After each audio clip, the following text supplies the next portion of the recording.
There was a morning when a man stood in front of a cracked mirror in a room he could barely afford, and he whispered three words to a face he no longer recognized. He did not feel powerful. He did not feel ready.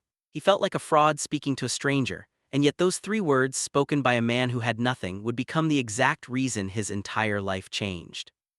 If you have ever looked at yourself and felt like you were watching someone else's failure wearing your face, stay with me, because this is not a story about luck. This is a story about the one thing that was inside you the whole time, waiting for you to finally use it. Most people think their life is shaped by what happens to them. The job that didn't work out, the family that couldn't help, the years that got taken instead of given. And it is true, life takes things. It takes fathers too soon, it takes opportunities that seemed guaranteed, it takes the version of you that used to believe anything was possible. But here's what nobody tells you in school, in church, in those quiet conversations where adults are supposed to prepare you for the world. Your life is not shaped only by what happens to you. It is shaped by what you keep repeating to yourself after it happens. And most people, without ever realizing it, are repeating a story of defeat every single morning before they've even opened their eyes. Think about the first thought you have when you wake up. Not the thought you say out loud to your family, not the thought you post online, the real one, the private one that lives underneath everything else. For some of you, that thought is exhaustion before the day has even started. For some of you, it's a quiet dread, a sense that today will be a slightly worse version of yesterday. And if that's true for you, I need you to understand something painful but necessary. That thought is not just a reaction to your life. It is now a director of it, because the mind does not distinguish between a thought you believe and a thought you keep repeating. Repeat something enough times, true or not, and the mind will start building your entire reality to match it. This is not some abstract idea meant to sound clever in a video. This is the actual architecture of how a human being moves through the world. Before you take a single action today, you have already decided, somewhere underneath your awareness, what kind of day this is allowed to become. If you wake up believing you are behind, you will move like someone who is behind, cautious, apologetic, slow to try. If you wake up believing you are already defeated, you will treat every closed door as final proof, instead of just one door among many. And the tragedy is that most people never examine this. They blame the economy, they blame their family, they blame the years that got taken from them, and all of that pain might be real. But underneath it, quietly, a private conversation has been running on repeat for years, and nobody ever taught them to interrupt it. I want you to picture someone very specific. A person working a job that drains them completely, coming home too tired to dream, watching other people's lives scroll past on a screen while their own life stays exactly the same size it was last year and the year before that. This person is not lazy. This person is not lacking intelligence. This person has simply been running the same 3 or 4 sentences through their head every single morning for so long that those sentences have become the operating system of their entire existence. Nothing is going to change. This is just how it is for people like me. I already know how this day will go. And the mind, being the loyal machine that it is, goes out and proves every single one of those sentences right, not because they were true, but because they were repeated. Here is the part that should genuinely unsettle you, in the best possible way. If repetition can build a prison, repetition can also build a door. The exact same mechanism that has been working against you this entire time is available to work for you starting tomorrow morning. Not next year, not when circumstances improve, not when you finally feel motivated enough. Tomorrow morning, in the same mirror, in the same tired room, with the same uncertain face staring back at you. But let's be honest about something, because I am not interested in giving you a hollow slogan and sending you off feeling good for 20 minutes before your old thoughts come crawling back. Saying new words to yourself when you don't believe them yet is uncomfortable. It will feel fake. It will feel like lying. There will be a version of you standing in that mirror thinking, "This is ridiculous, I am talking to myself like some character in a movie. Nothing has actually changed about my life." And that discomfort is not a sign that you are doing it wrong. That discomfort is the exact friction of an old identity refusing to let go quietly. Nothing that has controlled you for years gives up its grip in a single sentence. It fights back. It whispers that you are wasting your time. It reminds you of every past failure as evidence that this attempt will fail too. This is the moment where most people quit, right at the edge of the exact shift they were looking for. They say the words for 2 days, feel nothing dramatic happen, and conclude that it doesn't work. But transformation was never going to announce itself loudly on day 2. Nothing that matters ever does. A seed planted in the ground gives you no visible proof for weeks. If you dug it up every few days to check on it out of impatience, you would kill the very thing you were trying to grow. Your mind works the same way. The new words you speak are not magic incantations that instantly rewrite 20 years of programming. They are seeds, and seeds require something modern life has trained almost all of us to abandon at the first sign of discomfort. They require patience without proof. So let me tell you what actually happens beneath the surface when you commit to this, because understanding the mechanism will keep you going long after motivation runs out. Every single day, your mind is collecting evidence for a case it has already decided to argue. If the case is I am not capable, your mind will notice every mistake, every rejection, every moment you fall short and file it away as further proof. It will barely register the moments where you succeeded, because those moments don't fit the story it has already committed to telling.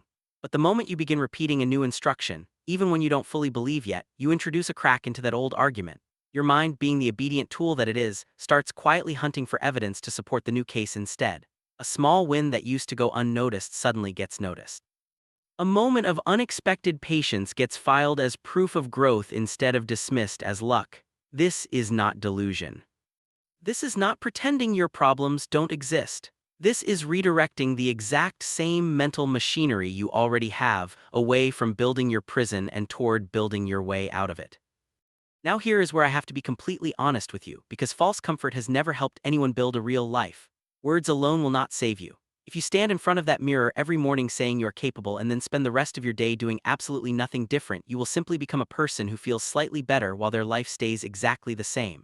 The words are not the destination. The words are the ignition. They exist to change the way you see yourself long enough for you to take an action that the old version of you would have avoided. And that action, small and unglamorous as it may be, is where the real transformation actually lives. This is where so many people misunderstand what changing your life actually requires. They imagine some enormous leap, quitting everything overnight, a dramatic reinvention that looks impressive from the outside. But almost nobody's real transformation looks like that up close. Real transformation looks like a tired person choosing 30 extra minutes instead of extra rest over and over on days when nobody would have blamed them for skipping it. It looks unglamorous. It looks like nothing is happening. And that is exactly why so few people ever follow through long enough to see it work, because our culture has trained us to expect instant results, and real change refuses to move at that speed. I want you to think about the difference between two types of effort, because this distinction will decide whether the next 90 days of your life actually mean something or quietly slip away like all the ones before them. There's effort that happens only when you feel inspired, when the mood strikes, when motivation happens to show up that day. And there is effort that happens on schedule, regardless of mood, regardless of exhaustion, regardless of whether you feel like it. The first kind of effort will always abandon you exactly when you need it most, because feelings are unreliable, whether they shift with sleep, with stress, with a single bad conversation. The second kind of effort does not ask your feelings for permission. It simply happens because you decided in advance that it would, before the excuses had a chance to show up and argue their case. This is the quiet difference between people whose lives eventually change and people whose lives stay exactly where they started year after year, despite genuinely wanting something different. It was never really about talent.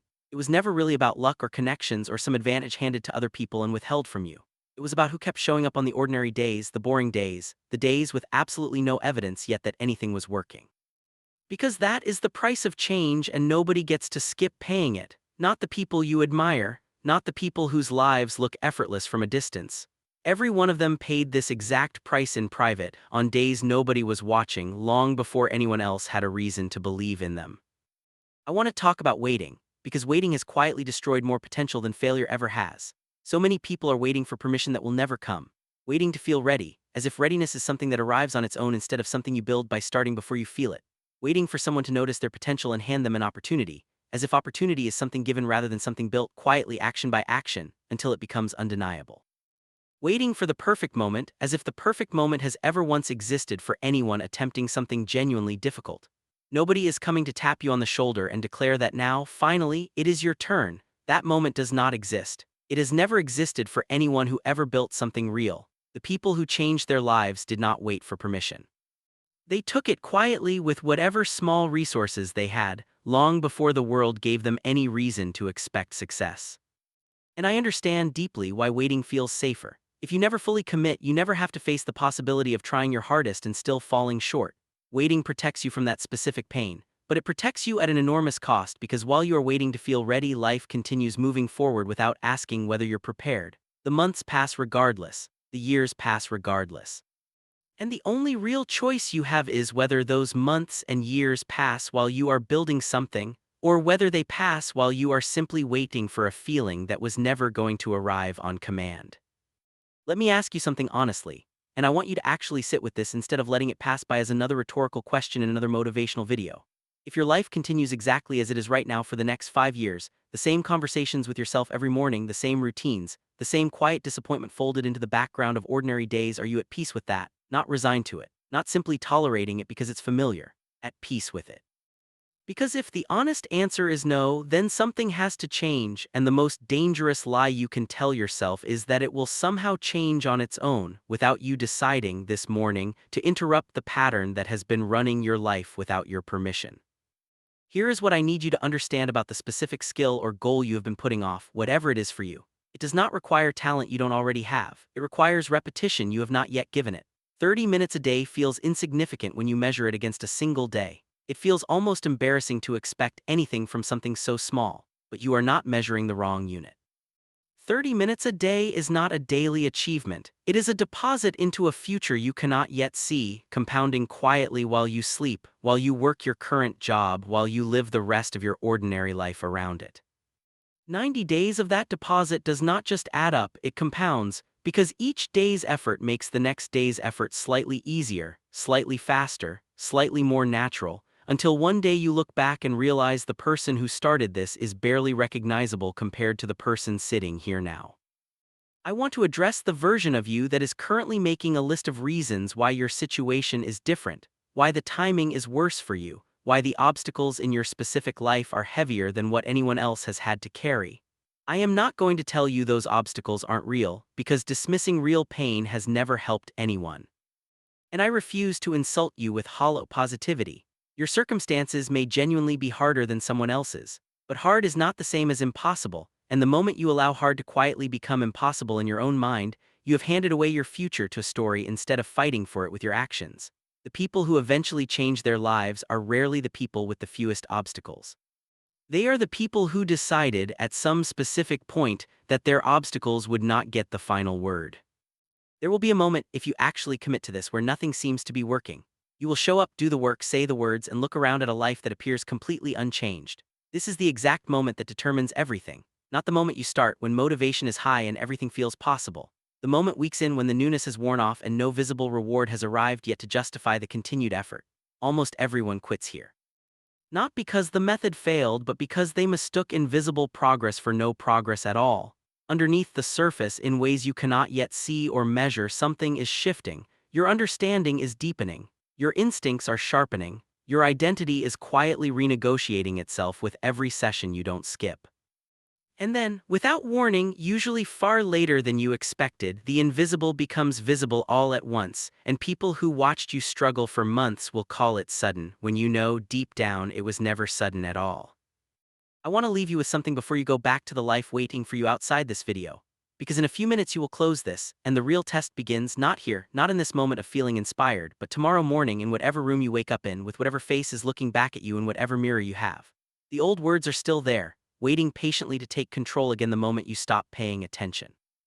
They have had years of practice running your mind uncontested, but they are not more powerful than you. They only ever seemed powerful because nothing ever challenged them consistently enough to break their grip. You do not need permission to begin again tomorrow morning. You do not need proof that it will work before you're allowed to try. You do not need to feel ready, because readiness was never going to arrive first. It arrives after you've already started, as a result of starting, not as a requirement for it. All you actually need is a decision made quietly, without an audience, without applause, in the same ordinary room you have stood in 1,000 times before, feeling exactly like nothing was ever going to change. So tomorrow morning, before the world wakes up and starts pulling your attention in 100 directions, stand in front of whatever mirror you have and say something true about who you are choosing to become, even if you don't fully believe it yet, especially if you don't fully believe it yet. Choose one thing, just one, that matters enough to give 30 honest minutes tomorrow, and then the next day, and then the day after that, long after it stops feeling exciting and starts feeling like simple, quiet discipline. And stop waiting for someone else to hand you a life you were always capable of building yourself. Because somewhere out there right now, there's a version of you 3 months from now, standing a little taller, moving through the world with a little more certainty, holding proof in their hands that used to only exist as a whisper in a cracked mirror. That version of you is not a fantasy. That version of you is simply waiting for the version of you sitting here right now to finally stop postponing the decision that changes everything. The words are yours. The mirror is waiting.